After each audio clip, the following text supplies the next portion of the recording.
चलिए कल हम लोगों ने प्रकाश में जो है आप लोग को बताए थे कि प्रकाश परावर्तन तथा अपवर्तन के 10 महत्वपूर्ण VVI क्वेश्चन बताए थे ऑब्जेक्टिव का। आज फिर हम जो उसी चैप्टर का जो है आपको प्रकाश परावर्तन तथा अपवर्तन से जो 10 और VVI क्वेश्चन हम आपको बता रहे हैं। सिर्फ हम आपको क्या बोले कि आपको वही क्वेश्चन बता रहे हैं जो बोर्ड एग्जाम में पूछे जाएंगे। अब देखिए इस चैप्टर में अभी तक में हम 10 बता और 10 हम आपको आज बता रहे हैं। टोटल आपको क्वेश्चन की जो संख्या होगी वह संख्या आपको कितना हो गया 20। हम अधिक नहीं बताएंगे आपको। ऐसा नहीं कि जो है आप मतलब आपको यह कहेंगे कि एक चैप्टर में 100 क्वेश्चन रट लीजिए एग्जाम में आ जाएगा। अरे 100 क्वेश्चन क्या 200 क्वेश्चन रट लीजिए तो एग्जाम में आ जाएगा। तो भाई फिर VVI क्या हुआ? उसका मतलब VVI नहीं होता, ठीक है। तो आपको वही क्वेश्चन बताएंगे जो सटीक होता है, जो आपको जो लगातार पूछा जाने वाला क्वेश्चन नहीं है। चलिए तो हम आज फिर इसको शुरू करते हैं। आज भी हम आपके लिए जो है 10 क्वेश्चन लेकर के आए हैं। चलिए तो जिसमें आपको पहला क्वेश्चन यह है आपका कि इसमें पहला क्वेश्चन है कि किस लेंस द्वारा उत्पन्न आवर्धन का SI, मतलब कहने का अर्थ हुआ कि किसी लेंस द्वारा, कोई भी अगर लेंस है, किसी लेंस द्वारा उत्पन्न आवर्धन का SI मात्रक क्या होता है। तो अब देखिए आवर्धन M बराबर आप लोग जानते हैं V/U। अब देखिए यहाँ पर आवर्धन M मतलब कहता है कि किसी भी लेंस द्वारा उत्पन्न आवर्धन का SI मात्रक क्या होगा। तो सबसे पहली बात यह जान लीजिए कि आवर्धन का SI मात्रक होगा ही नहीं, वो इस अब जो है नहीं होगा। तो इसका मतलब इसका आंसर आपको क्या हो जाएगा, मात्रक विहीन हो जाएगा, मतलब जिसका कोई भी मात्रक नहीं है। वो इसलिए क्योंकि देखिए आपको क्या होता है कि यहाँ पे M बराबर आप लोग जानते हैं V/U होता है। अब देखिए V का भी मान होता है सेंटीमीटर में और U का भी मान होता है सेंटीमीटर में, दोनों तो कैंसिल हो गया ना। तो इसीलिए जो है आपको यहाँ पर क्या हो जाएगा, आवर्धन का कोई भी SI मात्रक नहीं होगा और ये जो है आपको जो है क्या हो जाएगा, मात्रक विहीन हो जाएगी। चलिए दूसरा क्वेश्चन आपको यह है कि निम्न में से किस लेंस की फोकस दूरी धनात्मक होती है। तो ऐसा कौन सा लेंस है जिसका फोकस दूरी किसमें आता है, धनात्मक में। देखिए चिन्ह परिपाटी के अनुसार आप लोग जानते हैं कि जब जो है किसी जिसका फोकस आपको क्या होता है, चिन्ह परिपाटी में आपतित किरण की दिशा की ओर होता है तो उसको हम लोग पॉजिटिव और विपरीत होता है तो उसको हम लोग निगेटिव मानते हैं। तो अब यहाँ पर आइए कि निम्न में से किस लेंस की फोकस दूरी जो धनात्मक होती है तो वह कौन सा लेंस हो जाएगा, तो वह आपको उत्तल लेंस हो जाएगा। उत्तल लेंस का जो है फोकस दूरी है क्या होता है हमेशा आपको, तो वह जो है आपको धनात्मक होता है, ठीक है। यहाँ पर यही क्वेश्चन था, निम्न में से किस लेंस की फोकस दूरी जो है आपको क्या होता है, धनात्मक होता है। तो इसका आंसर क्या हो जाएगा, उत्तल लेंस हो जाएगा, ठीक है बच्चों। अब चलिए दूसरा क्या होता है इसमें कि आपको जो है निम्न में से कौन दर्पण सूत्र, निम्न में से कौन सा ऐसा है, निम्न में से कौन दर्पण सूत्र है। तो दर्पण सूत्र जो होता है वो आपको कौन हो जाएगा, तो ये हो जाएगा 1/V + 1/U = 1/F। दर्पण सूत्र आपको कौन हो जाएगा, निम्न में से कौन दर्पण सूत्र है तो वह हो जाएगा 1/V + 1/U = 1/F हो जाएगा। चलिए अब उसके बाद आइए आपको हम बता दें कि नेक्स्ट क्वेश्चन जो है आपको वह यह है कि लेंस की क्षमता का SI मात्रक होता है। तो लेंस की क्षमता का SI मात्रक क्या होता है, तो आप लोग भी जानते हैं लेंस की क्षमता का SI मात्रक जो होता है, लेंस की जो क्षमता को मापते हैं हम लोग वह किसमें मापते हैं, डायोप्टर में। ऐसा नहीं समझ लीजिएगा आप लोग अपनी क्षमता का, आप लोग की क्षमता की बात नहीं हो रही, आप लेंस का जो हम लोग प्रयोग करते हैं उसकी क्षमता की बात हो रही है। तो लेंस की क्षमता को जो हम लोग किसमें मापते हैं, तो डायोप्टर में मापते हैं।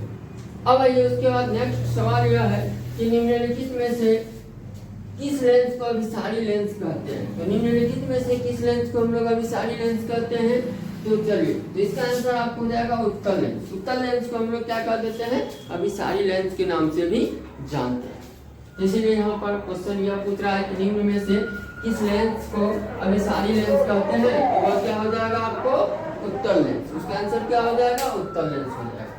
चलो नेक्स्ट सवाल आपको है, दर्पण के सामने किसी भी दूरी पर स्थित वस्तु का प्रतिबिंब सीधा प्रतीत होता है तो वह दर्पण है। मतलब दर्पण के सामने कोई भी दर्पण है उसके सामने में अगर मान के चलिए कि कहता है कि दर्पण के सामने किसी भी दूरी पर कोई भी दूरी हो, चाहे दूरी कोई सा भी हो, किसी भी दूरी पर स्थित वस्तु का प्रतिबिंब सीधा प्रतीत होता है तो वह दर्पण, तो वह कौन सा दर्पण कहलाएगा जिसमें कि आपको क्या होता है कि उसमें वस्तु को कहीं पर रखते हैं, उसका दूरी कोई भी, लेकिन उसका प्रतिबिंब कैसा होना चाहिए, सीधा होना चाहिए।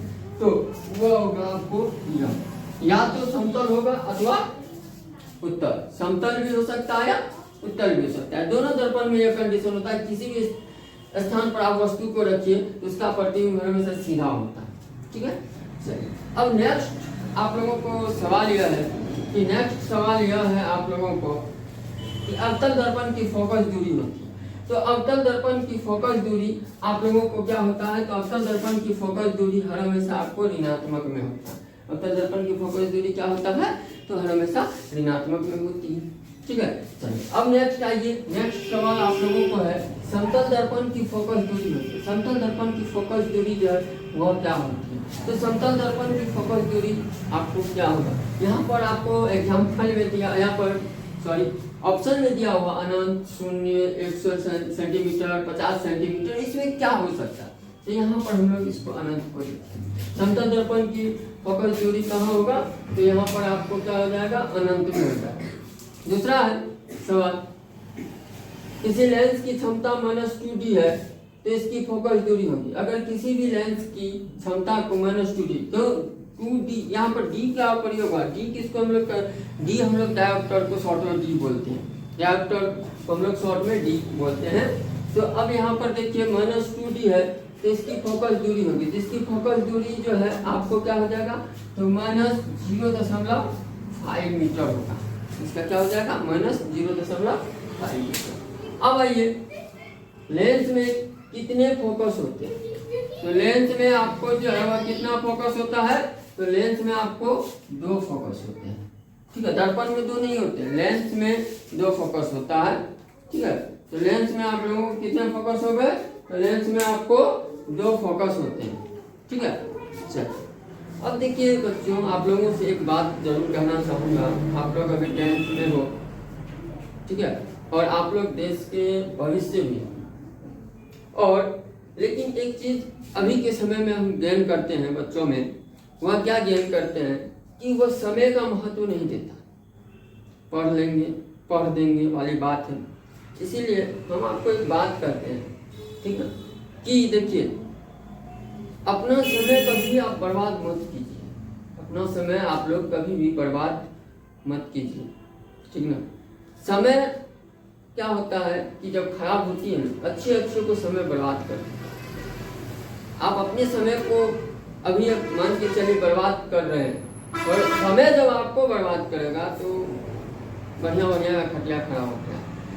इसलिए आपको तो यही कहेंगे कि अपना समय आप बर्बाद मत कीजिए, ठीक ना।